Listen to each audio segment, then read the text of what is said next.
The Thriving Doctors Download with Lizzie Paish, a guide to finding peace of mind and accessing your full potential.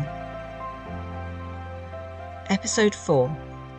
When you're worked up, calm down. It may sound totally obvious, but it's the times when we're worked up about something that we feel most driven to do something about it. It seems as if there's something substantive that really needs to change. But in fact, consider that we're ultimately doing this in order that we ourselves can feel better. We reason that only when this person, situation, or problem is dealt with and resolved will we be able to feel settled and calm again. But the inside-out understanding of how our experience actually works offers a different and much more effective way of responding to those worked-up feelings. Our feelings are coming from our own perspective and thinking, our current state of mind, not directly from the thing we're blaming for them.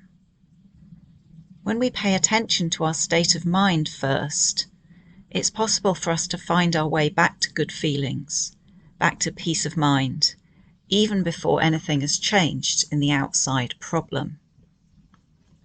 When we think our feelings are coming from the problem, we get very busy thinking about, overthinking about, agonizing over, worrying about, and ruminating on the problem. And when we do that, it looms even larger, takes more of our headspace, and appears to get worse and worse. It's like shaking up one of those snow globes and expecting to see what's there clearly. When we know our feelings are coming from all that overthinking, worrying, or agitating, it makes more sense to turn our attention away from it however we can and allow our revved up thinking to settle. There's a self-correcting system at play. When we refuse to keep thinking over a problem, our minds naturally settle, and then we start to feel better. You put down the snow globe, and the snow settles to the bottom. Then you can start to see the scene with more clarity. What we spend a lot of time doing is trying to find a way to feel better, to get rid of our worked up feelings, and it seems that there's something outside of us to fix in order to do that. But in fact, you don't need to do anything with the outside world to fix your feelings. In fact, you can't. Feelings don't need fixing, and they don't come from the outside world. When you stop looking outside of you for answers, your thinking settles, and you find yourself feeling a whole lot better. Clarity of mind also reveals more and better ways of moving forward.